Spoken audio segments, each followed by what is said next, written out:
Chào các bạn trở lại với video tiếp theo của kênh Fit Củ Chi. Hôm nay tiến hành mình sẽ chuyển Vega xe cho cái con Dell E6540 nha các bạn. Mã men là LA9411B. Đây là dòng thế hệ 4 nha các bạn. Cạc rời. Bây giờ tiến hành mình sẽ chuyển qua Vega xe.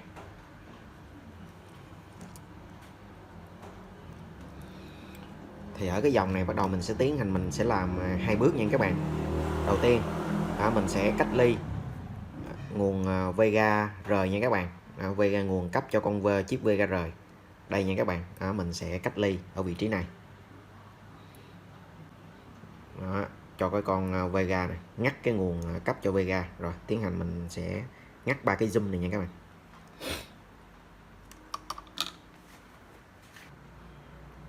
Rồi sau khi mình cách ly ba cái zoom này nha các bạn, ngắt cái nguồn cấp cho con chip Vega, sau đó mình sẽ tiến hành mình sẽ chuyển một con điện trở nha các bạn. Một con điện trở ở vị trí này, đó là cái con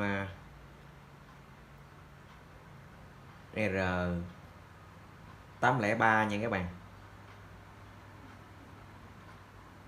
Đây mình đo lại rồi.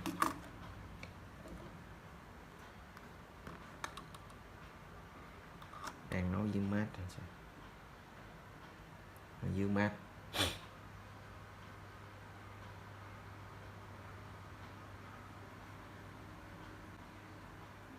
Đó, mình sẽ chuyển con R803 nha các bạn. Mình chuyển lên con R800, mình chuyển qua vị trí là R800 nha các bạn.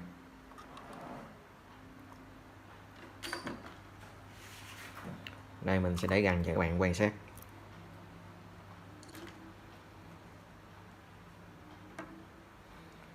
Đây nha các bạn.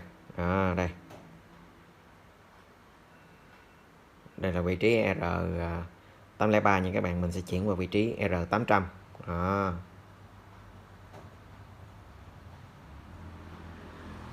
R803 qua R800 này nha các bạn. Rồi tiến hành đây mình sẽ để cho các bạn quan sát R803 R800 Vega ID nha các bạn. Đây là cái đường tín hiệu nhận dạng Vega.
Rồi nha các bạn. Mình vừa chuyển cái con điện trở này nha các bạn. Đó mình sẽ chuyển R803 qua R800 nha các bạn. Đó.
hai vị trí đó. Bây giờ mình sẽ vệ sinh.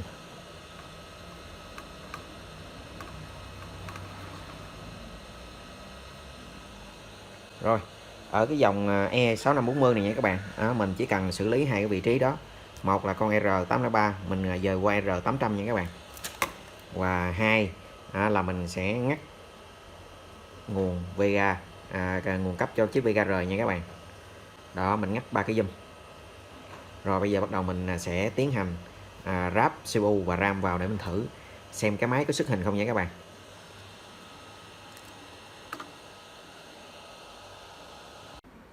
Rồi tiến hành mình gắn RAM và CPU vào nha các bạn. Đó, mình tiến hành mình gắn RAM và CPU vào sau khi mình đã xử lý hai cái vị trí nha các bạn. Rồi bây giờ bắt đầu mình sẽ tiến hành mình sẽ gắn vào màn hình xem cái men này có xuất hình được hay không nha các bạn. Đó, mình cách ly cái zoom và mình chuyển điện trở nha các bạn, R803 qua R800. Rồi bây giờ bắt đầu mình sẽ cho máy cái men này kết nối vào màn hình nha các bạn, xem có xuất được hình hay không. Rồi tiến hành mình sẽ gắn cái men này vào màn hình nha các bạn, kết nối vào màn hình xem như thế nào. Rồi tiến hành mình gắn cáp vào nha các bạn.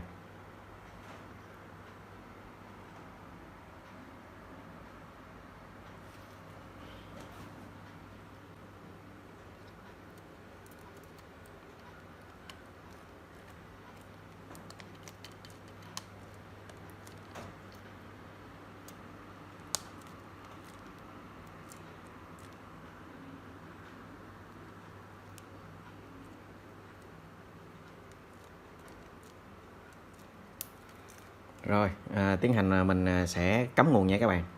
Đó, xem cái máy có xuất hình hay không.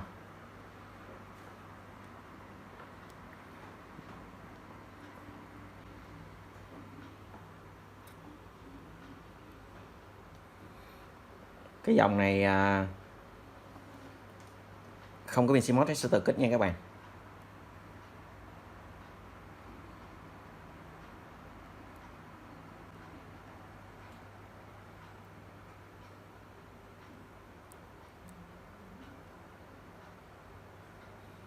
Rồi ok, máy xuất hình nha các bạn. Ok các bạn, như vậy là mình vừa chuyển Vega xe cho con Dell E64 6540 nha các bạn. Rồi video chia sẻ của mình đến đây là kết thúc. Hẹn gặp lại các bạn vào video tiếp theo. Chào các bạn.